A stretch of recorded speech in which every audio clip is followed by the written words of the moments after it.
Hello, everyone. We've started the broadcast, but we're going to be waiting for the last few people to join and for you to test your audio. So we'll be starting the webinar in 30 seconds.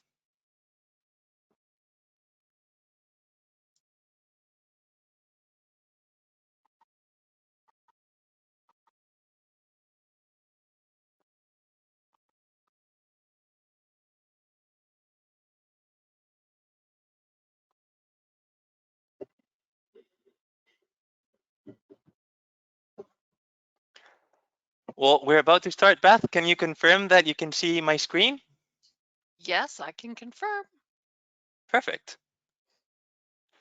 So, good afternoon, everybody, or good morning, wherever you are. Here in New Zealand, it's 8 in the morning, but in New York and Florida, where Mark and Anna are, I believe it's 2 p.m. So, depending on what coast you are or what part of the United States or the world, uh, welcome.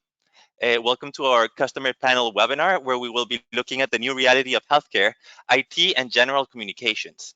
We're lucky to have a duo of professionals that are at the forefront of healthcare communications and have very different perspectives for that matter. So Mark comes from the IT world, and he clearly looks at the tools and the channels that we use to communicate. And Anna, she comes from a more humanistic communications perspective. So we're looking at the messages, but also how we deliver those messages. Now, before we start, I do want to thank everybody for joining and taking the time to learn something new. Hopefully from our panelists, we will be looking at some examples of how they're communicating, the channels they're using, and how they prioritize their messages. I am aware that many of us come from different backgrounds, including HR, IT, internal communications, operations. So we have a whole bunch of people from very different backgrounds here, and I love that because it can show how can we work together to communicate effectively to our healthcare staff, especially in a complex, fast-paced environment as the one we're in. Now, if I mention it has been a tough year, I think it would be the understatement of the year. We've all had great challenges being at the forefront of a fight against the global pandemic. So I think it's really important to recognize the labor you're doing as healthcare heroes and making a difference in people's lives and making such a positive impact. So it's really important to recognize the doctors, the nurses, of course, but also the technicians, the IT staff, the back office teams that are actually making all of this happen. So I think teamwork has been the building block of many healthcare institutions and how we've been able to withstand so many challenges in such a short period of time. So hopefully we can focus on that in this webinar and look how with teamwork and good communications, we can actually make an impact on our staff and the people that we serve. So in the panel, we have Anna Wood, that is Creative Director at Opus Senior Services Group. And she actually, as Creative Director, she looks at both external and internal communication, among other marketing initiatives. So she's really looking at the messages that we're sending, at crafting these messages and making sure that they have an impact both for employees, but also for um, the patients, customers, and people receiving care in her institutions. So Anna, welcome and thank you very much for joining. Thank you so much. And on the opposite side of the spectrum, we have the perspective of IT. So we have Mark Rieger, who is Corporate Director of IT Operations at New York Presbyterian Hospital. As we all know, New York Presbyterian Hospital is one of the largest in the nation. The third, if I'm not mistaken. It's got a great history being one of the first hospitals in the country as well. So Mark has been in the IT world for a while now. He joined as CEO of the New York Hospital at Queens, and that has become part of New York Presbyterian. So he does know what he's talking about when it comes to communication tools and IT helping different departments fulfill their objectives. So again, welcome, Mark, and thank you very much for joining. Thank you for inviting me. Now, at the back office, we have and helping us run the webinar, we have Todd Lewis and Beth White that will be supporting with all your questions and the comments that you have that you will be able to do in the chat box in the program. My name is Carlos Escobar Dreher. and I will be moderating this debate. So basically, the less I speak, the better I do my job. We have some great speakers here, and hopefully I'll be asking the questions, and together we will be sharing and learning what it's like to be communicating with staff. Now, we're holding this panel because we believe that communication is the lifeblood of hospitals and healthcare organizations. At times of rapid change, as the ones that we're living in, it becomes increasingly important to be able to deliver crucial messages in time to a very complex workforce. And we have to make the possible and impossible to keep everyone safe and healthy, but also informed, and knowledge is power. So we really need to make sure that we can share the knowledge that is important to be more effective. Now, at SnapComms, 1/3 of our customers are in the healthcare space, and with over 15 years of working together, we've had really deep conversations about the complexities it involves sending messages to such a diverse and mobile workforce. So when we're talking about staff in hospitals and healthcare institutions, as the one Anna works in, we're thinking about IT staff, admin staff, clinical staff, and doctors and nurses that are on the floor, and even structure and maintenance staff. So we're talking about a very diverse workforce. And crafting a message using the right language, but also the right tools, is very important. So the message, I mean, that's the core of what we're sharing, and it's really important to be careful around it, but also we cannot forget about the tools, because in the end, the technology that we choose to share this message will have an impact on how it's delivered. So it's really important to have a good ecosystem of tools that help our team keep our staff trained and informed, and help us have a good reaction to an important change happening, get reinforcement of certain messages and training, and even, give our staff moral support in stressful times like the ones that we're living in. Now, at SnapComms, we are a cloud software platform that bypasses email and pushes important messages to employees on any device, anywhere. And obviously, this includes many hospitals and clinics around the country and around the world. And yes, we pride ourselves in working with over 2 million people and delivering messages to more than 2 million people, making sure that they're informed and they know what to expect from their leadership. Now, with SnapComms, you can actually prioritize the messages that need the most attention while delivering in a channel that helps you achieve your communication objectives. So whether it's an urgent message that needs to be read now, or something that we need to reinforce that doesn't need immediate attention, ideally, we help you achieve both objectives.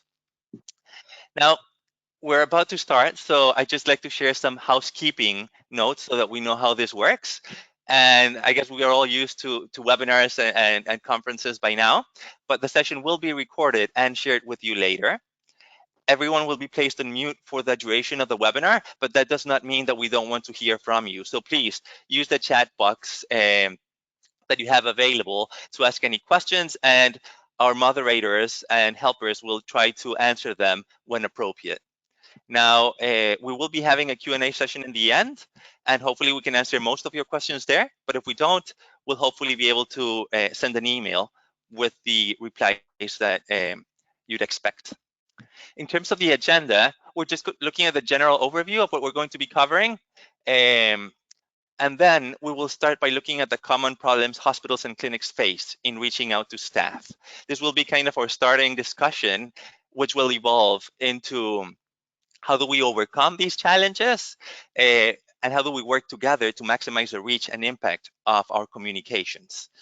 We will wrap it up by looking at the most valuable lessons that we've learned in 2020. I think we've all learned something this year. It has been such a surprise and such a dynamic environment that we cannot say that we haven't learned anything. And hopefully we can all take something that we can implement in our workplaces next year. So before we start, let's take a look at the 4 challenges that our customers have shared with us. We did 110 interviews last year, sorry, at the beginning of this year. I think it has passed so fast that I lose track of time with a few lockdowns and everything. But yes, we did speak with 100 of our customers, 30 of which were in the healthcare space, and they shared these challenges that they face when reaching out to staff. The first one was communication overload. There were too many messages with too little relevance being shared. And this is quite similar to what we see in many industries. There's so much information that it's hard to filter what is important from what it's not. The second challenge that we saw was, especially for hospitals and healthcare institutions, we have quite dispersed workforce. Staff working across multiple locations, like with New York Presbyterian, there's quite a few campuses in the city. And state, there's different roles from clinical to admin, and there's different shifts. So we have a very complex environment that we need to reach out to. The third challenge that we also saw quite recurrently was the workload pressures and the demands of the job meant that the staff often missed messages. Of course, if there's a patient in critical state or something, we do, attend that before we listen to what I guess our colleagues or leadership is sharing. So it's really hard to reach out a staff that is so engaged in other activities. And the fourth challenge that came from our survey and deep interviews was that it was troublesome to target and segment people because the workstations spread in the hospitals and healthcare institutions are harder to reach than if you have a fixed computer. So what happens is that nurses, doctors, and admin staff often use shared terminals in the hospital floor, and it's really hard to be able to reach them when they don't even open their emails, they don't look at their phones, but they just consult something really quick in one of these stations, so it can be really hard to reach. So before we start, we do want to hear what you have to say about this. I'm going to launch a poll here, so you can actually share, if you share these same challenges that were expressed to us earlier this year, or if you have other ones. So if you can just click on the poll that you have available in your screens and let us know your opinion of which are the greatest challenges for you. Now, if it's not here, we encourage you to please put something on the chat, and we will also be sharing that. So I'm going to leave this open for a few seconds, but we're already getting quite a few responses. So let's wait another 10 seconds.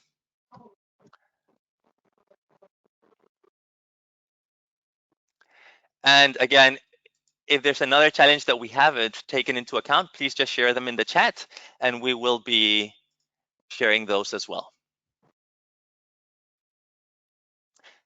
Perfect. So we're still receiving quite a few responses. I'll wait another 5 seconds, 6 seconds. Let's go. And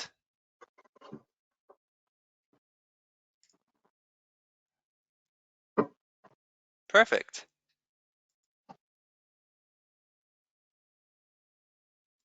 I'm closing the response and sharing the responses. So, I mean, communication overload seems to be the greatest challenge we all face. We have so much information. Anna and Mark, in our conversations that we had before, this is something that you mentioned was probably your greatest challenge. So, looking forward to talking about that. Workload pressures was the second largest one, with 60% of you saying it was one of the big challenges you face. Trouble to target staff and segmenting, that was 32%, and the fact that people were dispersed, 24%. So I mean, it was quite I mean, we expect the communication overload to be the greatest. It's always quite a complicated challenge, but thank you very much for sharing. And I'm going to hide this and go back to the presentation. So without further ado, let's start our panel. And I think I mean, now that we've received the opinion of the people joining, what do you think, Anna? Let's start from the warmer state, Florida. So let's start with you. What do you think of these challenges? Most of the respondents did agree that communication overload was the greatest one. Do you agree? Yeah, I definitely agree. As employers, we were getting a lot of information and still do, and it was ever changing. Every day, it was new information from our local and state and federal government agencies. So we were just getting, collecting all that information and getting it out just as soon as possible, to our people in the front lines. And we were meeting every day and just collecting all that together and just giving it, giving all that directly to them, whether that be on our SnapCom slides, calls, meetings, things like that. Perfect. So during normal times, we have quite a bit of information, but during a pandemic that's actually affecting both our institutions, this information probably increased, didn't it? It very much increased. I mean, it was every day. And it's not as every day as it was before, but it was definitely an everyday amount of information. And we felt that as well, that struggle of receiving so much information. But, it was also, we have that duty to be able to give that to our frontline staff. And we realized that it was a lot of information, and we definitely empathized with them on that. But we also wanted to make sure we got that information out to them and the resources they needed. Also with our customers and families as well, the resources they needed. Yes. Yeah, it's really important to know how to react under these circumstances, how to use PPE correctly. There's so many things that we need to communicate. Right. So Mark, Yeah. how about you? Sorry. No, you're fine. Mark, how about you? Is it a similar experience for you? Agreed. I mean, the communication overload is there's a clinical term that we use in the hospital called alert fatigue, where if you ever go to an ICU and all you hear is beeping, if it's beeping all the time, people stop paying attention. If you're sending a SnapCom message every 15 minutes about cookies in the conference room or happy birthday, Bubba, it's just not getting to the audience you want to. So we have a very strict rule about when the messages are sent, how they're sent, and what criteria they use for that. Between, like I mentioned before with you about the SnapCom, we have a couple other different venues of how we send messages, but there are very tight criteria. And like Anna was mentioned before, this year out of all the years, every day is a COVID alert. Every day is we're doing this. Between March and June, we learned every day how to deal with COVID and what to do and what should we not do and how to address it. And so in our organization, we try to consolidate all those messages to a single venue. Like every morning, the CEO is getting on and having a town hall every day talking about the message that we're talking about. I utilize SnapCom mainly for outages and scheduled issues. And we make sure that they're important and they're clear. And that, it's not the ticker tape running on the bottom of your computer like you're a Wall Street person. When it pops up, you pay attention because, oh, the snap comes up. What is it telling me? I know that this must be important because they only use it when it's important. Perfect. And I really like how you mentioned that with so many messages going out, all the beeping and all the sounds and all the images, it can become part of the landscape. Like our brains tend to ignore, like when we have so many pieces of information out there, we might just ignore them altogether and miss what's really important. Right. Yeah. And then how we've utilized SnapCom for the current state is that we've, like you had mentioned, I think earlier for us, is we were using the screensaver slides, which are running on 1,200 devices on our in our organization. That we've got slides up about PPE. We have slides up about wearing masks properly, good hand hygiene, all those reminders. Just to help them, because like you said earlier, they have a lot that our frontline team are doing, and they're caring for people. So I think those little reminders just help them, and they like them. They like the information. No, that's a really good point, Anna. And you've started sharing a bit how your organization actually solved some of these problems. You're talking about using different channels to reaching people where they need.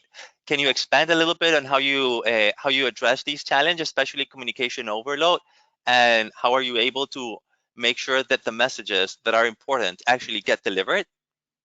So we don't just use one platform or way to communicate to our team and to our families and customers. We in addition, just for team members, in addition to the SnapCom slides and letting them know about, specific, if we have hand hygiene, for instance, like that, we would then also, maybe post something online to social media, and just hitting all the different channels that people are on, so that we can get that. They may not see it in one place, but they'll see it in another place. So, Okay. and then, So we're talking about message saturation when it's something that's really important. So if it's something that needs to get across, we try to use more channels that have kind of a wider breadth and penetration. yes, absolutely. Perfect. How about you, Mark? Now, we've talked about communication overload being the greatest problem for New York Presbyterian and many of the people joining here. How do you actually, in broad terms, solve this problem? So like I mentioned briefly before, we have different policies on what is sent with what. Like I mentioned, we use the SnapCom ticket tape for immediate alerts, outages, critical items up and down. We have color coding depending on what the message is. We use the SnapCom alert banner when we have census overloads or the ED is full. We use a severity page. We'll send out through Everbridge. We'll send out a group page. We need to get everyone into a group to solve an issue or talk about something via Zoom. We have the global emails that are only sent enterprise-wide or specific to a distribution group. And then we have, like I mentioned before, we have these town halls every day where the executive staff. Well, right now it's every other day, but soon will be every day again because the surge is coming on to talk about the 10 or 15 top topics, so everyone can see it then, or at least on the website, go back and watch it later. And this way it's a single word. If you have too many channels or too many authors to these channels, sometimes the messages are given out differently. And we want to make sure that there's a single author for the communications in each one of these venues. Yeah, and we can see that you have multiple channels here to address the different needs. Yeah. Correct. Were you going to say something, Anna? Yeah, I was just gonna say another way that we communicate is actually something we already had today. Is we do a all call, so to speak, called the Opus Beat, and we are able to communicate the information to our to people in our corporate office and down into all of our centers. There's around 230 people on the call, and they get that information directly from the horse's mouth, so to speak. And then, then they all get that same clear message. And that was really why we had brought that on a couple of years ago, was so that they were getting the appropriate mesh, getting the correct message and getting it clear and concise, and they can ask questions.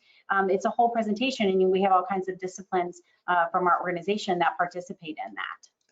Sure. So you have some top-down communication tools that help you spread kind of the important things, but Right. you also have those spaces for face-to-face communication to reinforce this message. Right. And then that message is also can be accessed by the team members that, or maybe our frontline team members that aren't on that call. They can still access that. And also the agenda that is presented also gives all the tools to those administrators, those directors of nursing, and the other department managers to be able to have their additional meetings that they have with their team, and they can explain those things, and then they have the direct information right there. And I'd really like to go into the different channels you use and the different topics, because what you were mentioning did include some probably top-down communication. For example, right now with coronavirus, Mark, you shared earlier that a great tool that you're using is to inform people about the capacity of the hospital, the census of people joining. So I'm actually just sharing one of the examples Mark shared earlier of what they use, and they have surge level 1, surge level 2, surge level 3, which is basically a scale that helps us understand the capacity that is so important right now. We really need to be moving patients around quickly to make sure that we can cater for those that are most in need. And this is an example of top-down communication, Mark, where the staff need to know how many beds they have available. Right. Yeah, this example itself right there comes from each one of our hospital EDs. We have 11 hospitals in our system, and their local bed manager, ED manager, if they see that they're going to become full capacity in the ERs, they'll request through IT to send out this banner, and we'll send it out to the local campus people, understanding that this way the nursing staff or people that are on the floors are like, oh, I need to push out these discharges. Let me make sure that this lab work is done so I can get this person out quickly, because there's soon going to be another person wanting to fill that bed. And it just helps keep the flow of patients in and out, knowing that we're getting full in the front, that the back needs to work on getting that clear and have available beds. Or to the point of, like with COVID, do we need to know that we're opening up another area for patients so we can process the surge of COVID patients coming in. Perfect. And how do you choose one channel over the other? Like in this case, you chose to share this with SnapComs. How do you choose which channel is the best one to deliver that message? Well, it depends on the message. Like I said before, we have a standard. So when it comes to these surge alerts like this, we send them out through the SnapCom alert, because then it pops up in front of your screen and you must click on it before you can go any further. So it forces you to read it. You know, unlike the ticker tape that sits on the bottom as it's there, but you don't have, it won't stop you from working. This alert does. You have to click past it. So you have to almost acknowledge that you're reading it. Yes, and you mentioned other channels like Everbridge for emergencies. That is a pretty important system that you use. And in the past, you also mentioned Teams and other collaboration tools. Correct. Like I said, depending on what we're talking about and the different layers, there's 8 or 9 different venues, and there's probably 20 different scenarios that they all fit into. And they each have their own criteria. Like you mentioned before, if it's something critical, we may use 2 or 3 of those. Like when we do Everbridge and we send out a group text, either a notification that goes to everyone's cell phone, it also sends an email. Then we might do a SnapCom with the same message. Like I said before, a lot of times we use the Everbridge for those emergency pages. That's not just the clinical staff on site, but if we're using Everbridge to mention earthquake or anything terrible, that'll page everybody in the organization, or depending on the groups you pick, no matter where you are. Because SnapCom really, like we mentioned, is only on in-house or remote workers that are on their computer. And so we focus those alerts to focus on the people who are in front of those computers. But with the Everbridge, texting and emailing, it's to get the word out to everyone, everywhere. Perfect. So we can see some top-down communications and some communication that needs collaboration and interaction, peer-to-peer communication, or being shared in social networks. Now, top-down communications became a little bit frowned upon in the last decade, but it does have its place. Like there's some very important things that need to be spread throughout the organization. Do you think there's a place for both types of communications? I'll start. Go ahead, Anna. Yeah, absolutely. Well, they're just going to go hand in hand. I mean, you're going to use that when you're you have that as you refer to a top-down or cascading communication. You're going to give that to like we do with our Opus Beat. You're going to give that to the senior staff, in our case at each skilled nursing center, and then those department managers, and then they're going to give that peer-to-peer information to their teams as well. And so, the way we have that set up, we have a PowerPoint that has all the information that we provided. We provide a video, and then we have an agenda from the day. So it's a little bit easier for them to be able to get that information back to them in a clear and concise manner and answer any questions that they may have. Perfect. So, and I really want to focus on clear and being concise. Like it's really important to send consistent messages in clear ways. How about you, Mark? So like when you mentioned about the word top down for us is really when there's an enterprise level issue and it's the senior leadership sending a message out, or like IT giving a global message. But we also have it broken down by campus. Every hospital we call a campus because sometimes it's multiple buildings, but each campus has its own means of communications. We have a thing through the ITEL process called daily huddles, where every day the leadership meets and talks about things that are important to that campus. Sometimes it's information from the top, sometimes it's information from the bottom. And as well as we talked about that, we have the means to SnapCom to send messages directly to only one campus or to maybe a specific department. So the message only goes to the audience that cares about it. There's nothing worse than sending a message out about a hospital here in Brooklyn, and everyone else is getting it, and they really don't care that they might miss a message that's for them. So we were always very aware of making sure that the message is sent to the audience of need. Yes, it's very important to understand who you're talking to because you might need to adapt the language. And now, what kind of messages are you sending? You've shared a few examples about emergencies when it comes to earthquakes and things like that, IT outages, and you've shared a few examples already. Are there any other types of messages that are important for you to get across to your staff?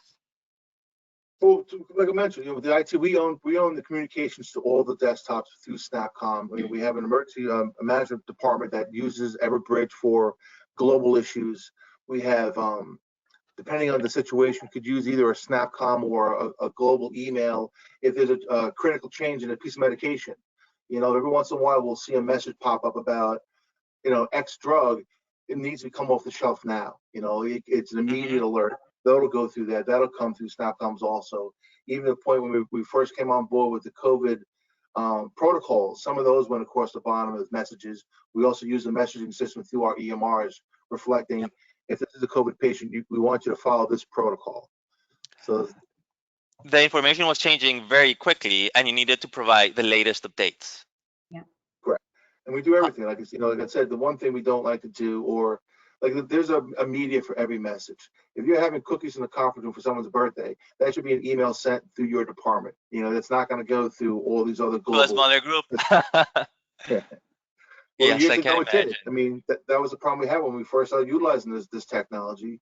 We were sending every message to everybody, and you know, it became too much. And all of a sudden, the ticker tapes were being ignored, or even Yes. the global emails. My boss is very clear about, we only send a global email out when we have to. We make them departmentalized. We make them to only the audience that needs it. Okay, so it's really important to prioritize the messages, and depending on the priority, choose the right channels. Mhm. How about you, Aina? What's been your experience with sending other types of communication? Yeah, so we've implemented numerous things that have come into play since COVID. One of the big things that we've utilized for our team members, which was actually an idea that came from one of our center administrators, about communicating as we were having to have our teams tested more regularly for COVID. It was just a lot of information. Our management teams were having to call each team member or post flyers or things like that, but they needed an easier way to get that information out to them fast, because as you know, right now, information just needs to be instant. And so we actually implemented a text messaging platform for us, and it's broke out by location. And we can send out in a moment's, notice. I just get an email or a message from that administrator, whatever the specific administrator, they give me the testing dates and times, and we text blast that out to our team members. And that's been hopefully giving our team at the center some relief of having to have that step to calling everybody. And plus then they just get it. They don't have to reply. They don't have to give an answer. They just get the message and they know the information. And we've had good feedback from that. And we were glad we added that in. And then we also had a feature that we added for our customers and families. We have Clinic Connect system that communicates out to our families, where our families and customers were able to choose how they wanted their messages to be relayed to them. And this was about COVID, COVID reporting and weekly updates. And it came right through the system. And then it was also part of it integrated with their electronic health record. So, all that messaging was there, and families loved that. They loved that constant communication they were getting, and that they are getting, and they had choices on how they wanted to receive it as well. Okay, that's actually really interesting, and we can see the different channels that are being used here. How do we actually harness the power of the different channels and understand which channel is the best for each medium, and being able to deliver messages at the right place at the right time to the right people? Anna, why don't we start with you now that you're so I think it's that feedback that you receive. I mean, we received, like you said, we were in a strategic meeting in the thick of this with all of our teams, and this was feedback from one of our administrators, and we do take feedback very seriously from our teams, all over the company. And we use this, and we found that this would be a good way to communicate, and it helped them. It helped the other team members that are receiving the messages. You just have to try it and see if it's going to work. I mean, we also send email blasts when necessary to team members as well. I think you just have to try it and see if it's going to be something that works for your organization. Sure. And Mark, how about you? How do you make sure that the message has the power to actually make a difference? How do you harness the power of the different channels you have? Just like Anna, everyone loves to give their opinion. So we've been very good about accepting feedback from people, especially over the last 2 years. Executives will call and say, this is, you're flooding the airways with this stuff. This shouldn't be here, or more. Why didn't we get this message? Why was this not done like this? That's why we've been very dynamic in our, adjusting things. But we still have our rules, but we add or remove from it as we need to. And making sure that the message is getting to the right person and the right audience. And that takes adjustments. Like I mentioned a couple of years ago, it was just a wild, wild west, and there was no control. And from feedback and complaints, we've been honing it down, and you're always learning, and things are always changing. So it's not like you can do it once and expect it to be perfect, but at least we have a lot better available control of getting the message out to the person who needs it. Yeah, it's a constantly learning and evolving process. I mean, especially with the pandemic and everything, it's been a time of rapid change and rapid adaptation. But I really like how this actually is the perfect segue for our next topic, which is working together. You've talked about listening feedback from the different departments, and in a hospital we have quite, a few departments, from clinical to admin and different departments working together. So who do you say you work with more often to communicate to staff? Like, who are the departments trying to get messages across, trying to reach out to staff? And why don't we start with Mark? Oh, okay. So we get a lot of messages from HR, health and welfare, benefits, that we utilize the screensaver technology for messages. Annual benefits enrollment, hospital training. We also get the same thing from our infectious control clinical staff about the proper way of PPE and what to use, and washing your hands, reminding you to do all these different things. We get a lot of detail on the screensavers from our marketing team. And I showed you, there's one of those slides about, we were publicizing some of the great chalk work. There were some kids that came out and drew these beautiful thank you diagrams in front of the hospitals. So we get that message out, just so it's not always just rules and regulations, but there's some feel good things in there. But like you mentioned with this, a lot of this is just reminders. Like I gave you before, I think we have 72 slides that we break up in groups now, because there's just so much out there. But we get a lot from, like I mentioned, from HR, from benefits, from the marketing people, as well as the clinical side. If there's something important that we need to get out there about, like I mentioned, maybe not a drug, but maybe a proper PPE, or most of the clinical staff understands the difference of what they're wearing, because they've been clinical for so many years. But like the proper eyewear, what is COVID protection eyewear? You're just wearing your glasses? No, you got to wear goggles. You have to wear the face mask, the shield. I don't know if it's on there was a screen purely about proper eyewear, and just reminding people, in the hospital organization, I'm not sure about with the skilled nurses, but we are evaluated every 2-3 years by the system called the Joint Commission, and you are certified. And they just show up one day, and they're in your books, they're all over the place. So we'll put out messages like this, reminding people what are the 7 or 8 things they're always going to ask. What is safe? What is pass? What is rush? All these different codes we have about fire extinguishers and fire safety, and where's your exit. So we'll put messages about that out there also, just to quickly, gently remind the staff about those 5 or 6 questions we know they're going to ask everyone.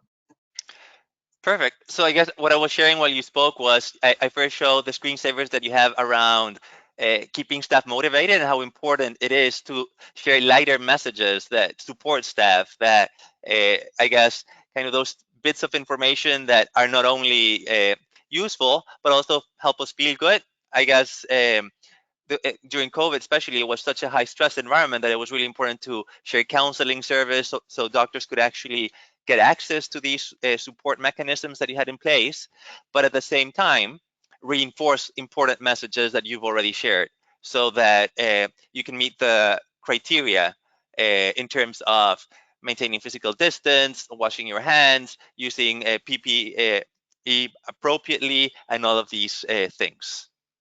Correct. So these are some of the examples that Mark shared with us earlier of what's being shared in the different screens and computers in York Presbyterian at the moment. These are probably all from a couple months ago, but you keep renewing them so they don't become part of the landscape, right? Correct. There's requests almost on a weekly basis for different things, even to the point of updating screens. Or, we had this, when I first inherited this process from a different group 3 years ago, there were a bunch of cartoons, and they had decent messages, but they just kind of had the cartoon look to them.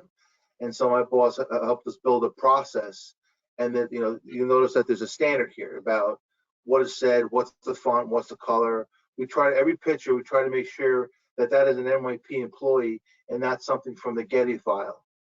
It's just things like that, and it makes a difference. I was hoping you'd had one about those chalk drawings, because those made a huge plus, a huge push for people, made them feel good, because there were some beautiful drawings made by the kids in the street thanking Yeah. us. And actually, many other hospitals were trying to do the same, just make their staff feel appreciated, being at the forefront of this global pandemic. And during times of high stress, it just helped people communicate better. Yeah. And you, Anna, you also share a few lighter messages like the ones I have right now being shown in my screen, Right. but also remind staff how to wear the equipment appropriately and everything. Yeah, so the route that we go with our screensaver sizes, it's a big combination. It's the information that they need on top of some other information that feel good information, or just something to make them laugh, really. Mm-hmm. But I mean, we have W-2 information that they need to know, that updating your addresses, all that information. But and also we give reminders in there of our ongoing standards of things. We have mission words, which are words that are pulled from our mission statement. And each month we have a new one. And so each month we post that. And it's just a reminder from our mission statement, these mission words on how business should be conducted, because everything goes back to our mission statement, and that's how we conduct business every day. That's our guide. And so it's things like that that we remind our people about each day. And then, from those mission words, we have stories. And so we'll post stories and pictures. Our people love to see themselves and their friends and their coworkers on the screensaver. So a lot of times we've got phenomenal pictures of our people, either just doing their job or having fun, and that's a really highlight for them to be able to show those pictures on there and to see themselves. And our organization is actually goes across all of the platforms, or all of the buildings, so they have the same message. And so you might see someone in Jacksonville when you're in Largo, and so they get to see their fellow team members that they may not see all the time or at all, but you may talk to them all the time, but they'll get to see their face pop up on the screensaver. So perfect. So we can see quite a bit of different information coming from different sources. How do we actually make sure that we're collaborating together and that the information is pertinent and doesn't create more noise? Because we were looking at a few examples here. How can we make sure that we reduce the noise and avoid communication overload? And Mark, why don't we start with you? Well, like we mentioned before, it's about prioritizing the message and then making sure the message is sent to the proper audience. Because if you're a clinician, you're working on something, you see a red ticker tape and it's about a hospital 30 miles away, that just wastes time for you. Or, we talked before about, one of the beauties of us with this, the SnapComms for alerting, is avoiding someone calling the service desk. If I have a major outage and they see it on the screen, they don't have to waste time picking up the phone and trying to call my service desk to tell me something I already know. The phones might be jammed up because we have hundreds of people calling at once because of an outage.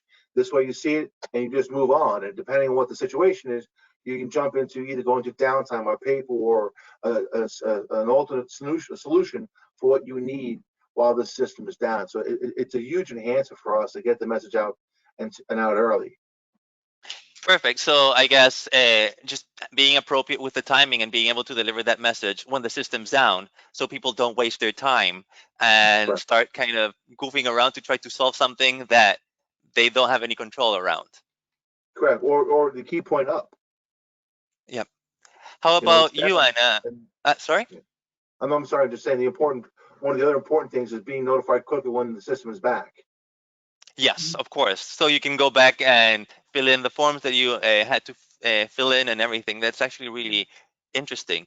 How about you, Anna? How do you make sure that the information is pertinent and avoids adding to this clutter? So we just, making sure that information is simple and direct. When we use our screensavers, or really anything that we have that goes out, whether that be on social media, if there's something we need to express to them in that manner, or emails, it just has to be clear. It has to be simple. It has to be direct.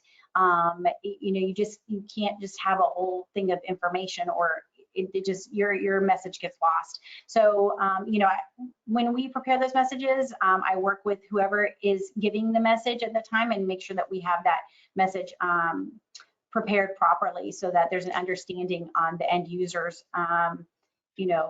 side, that they get the message they're receiving. So, and unfortunately, you can't control the amount of information that's coming in like it has with COVID, but we do have a responsibility to share that information. So.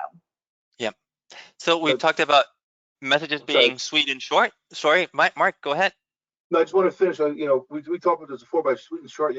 We have a standard on the messages and the length of them, because with Snapcom, you could put out a 2-page paragraph about something, and our rule is that it's only, I think it's 20 characters or so. I have a few of my people on my staff that are the Snapcom police. They make sure that the messages are correct. We have a standard, and it's date, time, location, the issue in a few short words. Because we've had a few times where we'll get an executive saying, "I want you to say this," and all of a sudden, across the screen is this thesis about how we invented radiology. We don't, it needs to be short and simple, because especially on Snapcom, if it's more than the screen worth of messaging, they're never going to get it. They're not going to sit there and read something for more than a few seconds. So it's got to be short and specific. And it's the same with our Everbridge paging. Perfect. So I guess any messaging, really. I think he's right on the money. You can't give them a novel, or they're going to lose the message in it, and then you've lost that communication you have with that person. Yes, we always try to probably put too much information when less is more. Actually, in most occasions, Mark, you were also mentioning mechanisms to make the messages be comprehended in shorter amounts of time. So using color codes and using different types of resources to make it more available and easier to understand. Can you expand a little bit on that? Sure. If you want, I don't know if you ever want to share that slide. We have an actual standard, especially with Snapcom. It comes in a couple of areas. Obviously, if there's an outage or a major issue, it comes across as a red banner. Yellow is about notification or impairment, an unscheduled outage. You'll see there. Green is an all clear, and then blue is informational, giving you forewarning that there's a scheduled outage for later in the evening. And then sometimes we have it's a white banner itself that's plain. That might be something informational, like I mentioned. Today's the last day for benefits enrollment. Something that's minor that people can look at or not, or they'll catch their emails. But it's also not just the color coding, but like I mentioned before, there's a strict standard about what can be said and how much can be said. Perfect. So we're talking about color coding, using different icons and everything to create message conditioning to make it better for these messages to be understood quickly. Anna, do you have anything to add on how you actually make it easier for staff to look at these messages? Well, I definitely learned something from Mark today. So I learned something on this webinar, is that color coding. I think that's a great idea that you utilize the color coding. Whereas this type of messaging is a larger part of your communication, is not as much for ours, but I think that's a great idea to do. Ours just really go back to that. We try to keep our messages up on our screensavers for a longer period of time, not too long, but long enough that it's they're going to see it, in between working. And again, ours are on 1,200 devices throughout our centers. So they're on kiosks and on the walls of our centers, and they're on people's laptops and desktops, and and I think that's another reason we try to add in not just the informational, but some positive and uplifting information, and daily doses of laughter. It is very powerful and just a recipe. But along with that is that reminder for an informational, like benefits. We did the same thing. We utilized a benefits that Snapcoms for benefits for our team members, to let them know the dates, and it ran for a while so that they would remember, this is, I got to get my benefits open enrollment done. So reinforcing the message is also really important, and doing it in a way that's not too intrusive, like using screensavers or posters or. Yeah. Okay. Perfect. Posters I don't know, the posters I think are going away, the print media. Yeah. So some companies still use it though, but. I think there's still a need for it. It's just we've moved. I think with COVID this year, it's really shifted us forward a lot, and given us that way to add different platforms. I mean, we added pages to our website that we didn't have before, because we needed to get the tools and resources and information out to our customers, our families, our team members, and we needed to have a place to put that for them. And so we put it all out there for them.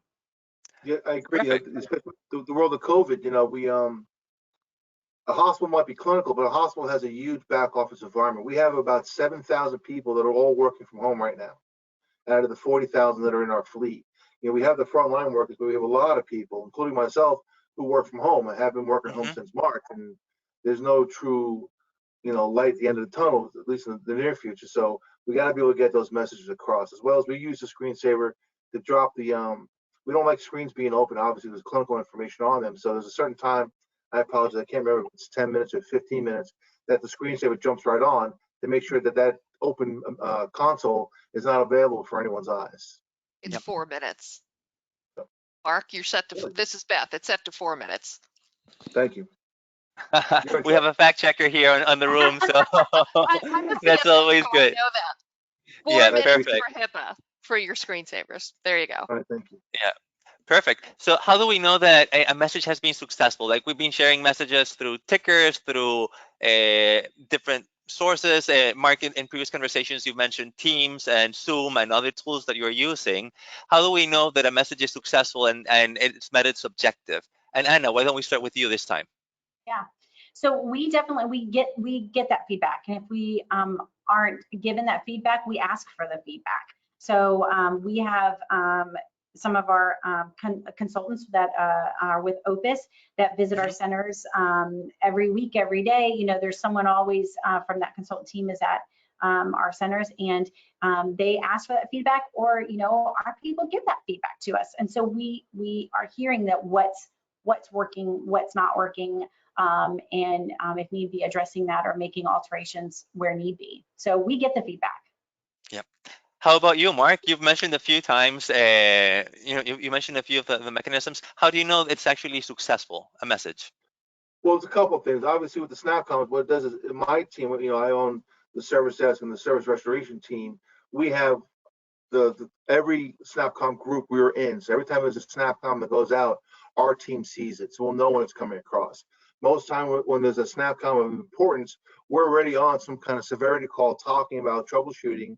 Because obviously when you get on the call, you talk about escalation notification, how are you going to start troubleshooting, who do you have to notify, and what are you doing about it. So on there, we'll send out the SnapCom, then we'll get feedback from people saying, oh yeah, I see it, we're good. Or like it happened a few weeks ago, someone said, who created that message? You know, we get a lot of that. And also we get the feedback from the clinical staff. You know, we have a very open door in that. You know, anybody can come to me or my boss's boss and say, you know, you did this last week and I'm really not happy with that. Or my boss or the CIO is always open to coming to us saying, hey, you know, Mark, you do this, I'd rather it look like this. I think this is more how the end user would like to absorb it. And we make the adjustments. You know, that's what we do here. We don't have this is not the 10 commandments in stone. We have to adjust this thing as things come across. So feedback is really important, but also the impact of the message. Mark, you've mentioned before that before we started the webinar, that when you send a message about an outage, you know when a message has been sent because you receive quite, very few calls of people asking, hey, what's going on? The system is not working. And that's really important for you and your team. Correct. We do that. When you're on the severity call, we'll talk about calls in queue. And, you know, hopefully when we're seeing that, we get the message out there, that call in queue will go from 100 to 0. We're down to 1. So we at least will know that message was clear enough. Or if it doesn't stop, then we're like, okay, you know, maybe we need to see something else. Maybe we need references in a different way because people are still calling, and the service desk will be on the phone with us saying, hey, we're calling. They're not mentioning about this one. I don't want to say an actual application, but they're not talking about the EMR. They're talking about the lab results. And then we'll put the message out to say it's including this. Perfect. And I guess just wrapping up the session, we've already seen a few lessons that you've been learning this year. Would you mind telling us, looking back at what we know now, what are some of the best insights you can share with the audience here of what you've learned this year? I'll start. Yeah. So, I wanted to get a good broad mixture and understanding. So I asked a few people here as well on this, and we all kind of agreed as far as snail mail. And for us, in long-term care, we had so much information that we really needed to get out, and there was requirements of messaging that needed to get out to our families, to our team members. And, we were sending letters in the beginning, and there was just too much, and we needed to get information to our families and our team members faster. So, really, I think that snail mail, just doing it is a thing of the past, not completely past, because obviously there's still things that need to be mailed. But that instant information that we need to get out to them, we learned, we added that communication to social media if necessary, to our website, to that COVID page if necessary. And then we also sent out that electronic messaging and the text messaging to our team members. And we've just added all those things that are lessons that we've learned. And again, I think it's just pushed us forward into a different, a new and different and exciting areas way to make sure that everybody has the information that they need. How about you, Mark? What would you say you have learned this year? Well, being an old Boy Scout, be prepared, because what happened in March is we were not prepared. We did not realize the impact was going to happen, and it took a lot of effort from I commend everybody at NYP for really doing an amazing amount of work in just a few weeks, preparing the hospital, going from 400 ICUs to 1,500 in 2 weeks.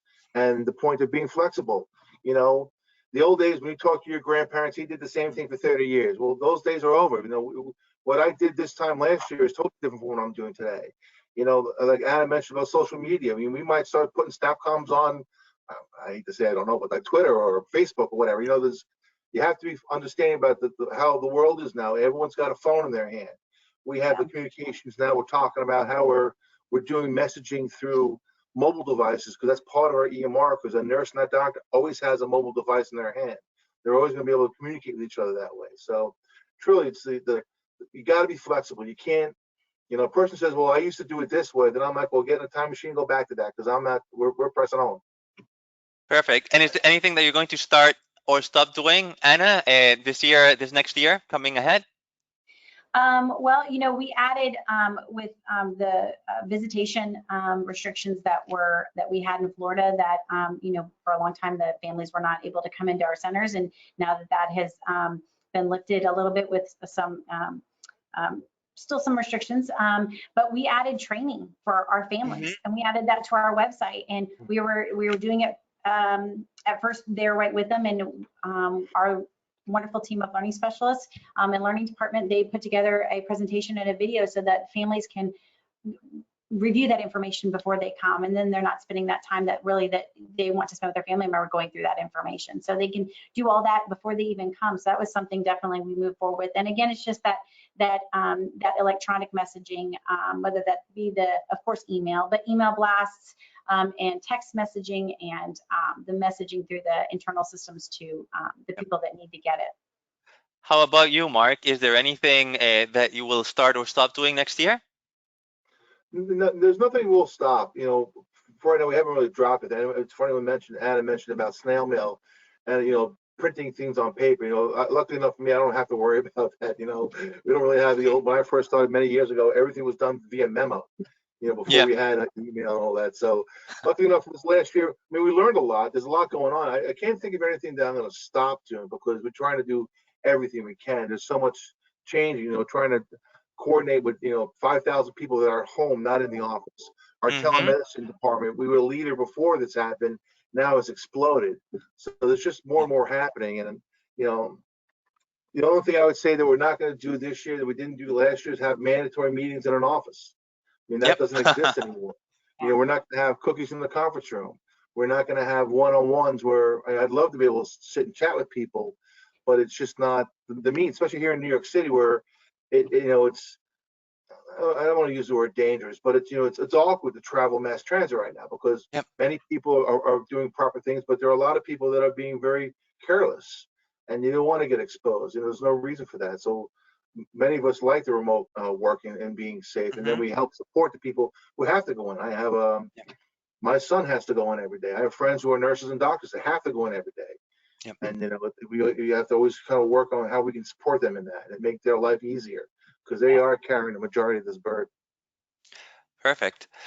And you're completely right. I guess because of time, we'll probably be wrapping things up. But if there's any questions in the audience, please feel free to ask them in the chat box in your console, and we will be answering them shortly. So start typing. Beth and Todd, I mean, we have time for probably 3 or 2 questions, so if you can share them. And in the meantime, as they arrive, I just wanted to thank you very much for joining again. Some of the key learnings that we've seen is, and I'm going to try to summarize some of the things that have been said, is the first key learning that I saw from what you mentioned is that we need to be brief. So I think Twitter limits your character count at 280, if I'm not mistaken. So, I mean, we're all come from a social media generation or have been exposed to social media where less is more. So it's really important to be brief and go to the point. The second learning that I found really interesting was being able to choose your communication channel wisely and to be consistent when it's used. So we're creatures of habit, and Mark, you showed us a few examples of how color coding and simple things like that can actually make a difference in how we digest information. We're all very visual, or most of us are very visual, but that's something that's really important. And at the same time, you mentioned that using different channels. I'm sure that also helps people that probably learn a little bit different, and just using the whole ecosystem of channels we have. Something that I found also really interesting was that we don't have to be afraid of flooding channels when it comes to emergency messages and critical things that need to come across. But when it comes to saying, hey, there's hot dogs in the lobby, let's just try not to share that with everyone, just with the specific people. And I guess one of the last learnings that we'll be sharing is just being using the full power of the channels that we have available. Get to know what we have, get to know what each channel is good for, and use that. Anything else that you think that is worth sharing? I think we covered it. I was excited to be able to share what we do at Opus, and hopefully will help others and maybe spawn more questions. You know, we all can learn. At Opus, we have a phrase, part of our mission statement is continuously improving, and I think 2020 has that set of words, continuously improving, was definitely awards for 2020. So we can always continuously improve and learn. Yep. Yeah, and I guess this is Beth. yes. Yep. I just want to put a little plug in here for the CSM team. Anyone who is working with your CSM, we can certainly help you to create some of the successes that Mark or Anna have as far as their governance and their best practices of using the color coding or creating templates that have your target staff to reach. That please reach out to your CSM team. We're here to help you, and we can help you with anything that you've learned today in you know, making that work for you as far as using the different tools that you see here and how to you know, improve upon and use what you've learned today. Perfect. No, that's a really good point. And I think we have to wrap it up because time is over. We'll probably, for those that want to stay, we do have, I think, 3 questions waiting to be answered. But I guess we all have different messages that we have to send to our people. And I wanted to share this diagram here because these messages go from critical to social. And they have different levels of priority, and how we actually look at them can help us choose the right channels to be able to distribute them. So we will probably have an emergency management system that will help us deliver the critical, most important messages, but also we need to be able to share messages from the CEO, welcoming new staff, and sharing those messages that you share that are really just to, you know, make people laugh and make people a little bit feel better in their job. So it's really important to consider these messages, but consider the channels with which they are shared. So we're going to wrap it up. Beth thought, I mean, for the people that want to stay there, I saw that there were a few questions on the line. Would you like to go ahead and ask them?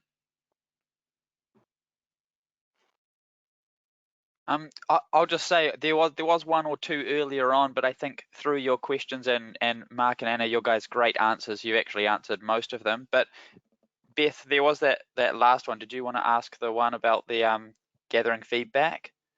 Go ahead and ask that one. Okay, cool. 1 second. So there was one question here. How do you take into account the opinion of your staff in your communication strategy or the tools you use? So Anna, I think you mentioned that it was really important to get feedback. How exactly do you get this feedback?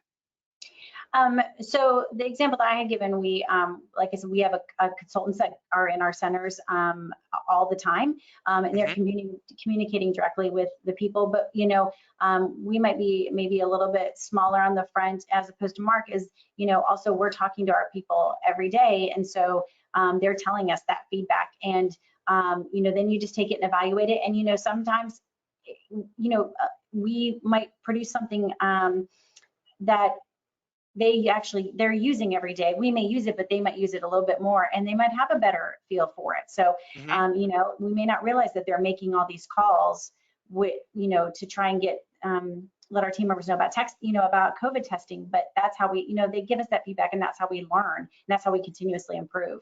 So we ask for it, and they don't mind giving it to us, which is totally fine for us. So we used to do surveys. We had surveys last year. Obviously, that didn't get to happen this year because of COVID, but we also did team member and customer surveys each year to gain that knowledge as well. Yep. And Mark, if you want to wrap up that webinar and give me your last recommendation on how to take into account everybody's opinion when creating and crafting messages. So the one thing my team does, I have a team that owns the operations. They're called the incident commanders of the SIM squad, and we have a daily call. Mainly we have a daily call because we're COVID, everyone's all spread around. We can talk to each other. We have a morning call every day for an hour, and we talk about what happened the day before, 2 days before. And one of those is about messaging and alerting, and that's how we talk about making sure we have to re-educate people about the standards, or you know, should I have made this a severity 1 or should this have been a 2? So we have a constant dialect going on about how we do things. Like I mentioned, you got to be flexible. We're not going to invent the policy that it lasts 10 years. But the daily review of this helps a lot for us. You know, like Anna, she talked to our team in what was weekly, monthly. We just have to do it daily because there's a lot going on our side. So Yes. we gotta. Yeah. I can't wait for the end of the week. You know. Yeah, well, Yeah. and the reason we had actually brought that, just real quickly, the reason we had brought that, you know, we're always talking to our people. The reason we had brought the monthly on was to get that clarity, and it's going to be for those big things. And what that hopefully helped, what our goal in that, and it did, was eliminate the webinar here, the webinar there, the call over here, the call over there, and taking that time and kind of, we put it all in one time, so you don't have an administrator or director of nursing having 4 different calls in one day when we could have had that, you know, or throughout the week when we could have had that one call. So that's actually why we brought that on. But if there's something that needs to go out, we get it out for sure. Yep. Prioritizing. Yes. So thank you very much. I think we've, I mean, you've shared great little bits of information of what you do on your day-to-day. So thank you very much for sharing with the audience. Do take care. We do have a few questions that we have not been able to respond because of time, but we will be emailing all the attendees that asked those questions. So thank you very much, and have a great rest of the day, and enjoy your weekends coming up in a few days or one day. Take care. Bye. All right, thank you. Thank you. Thank you very much. Thanks, guys.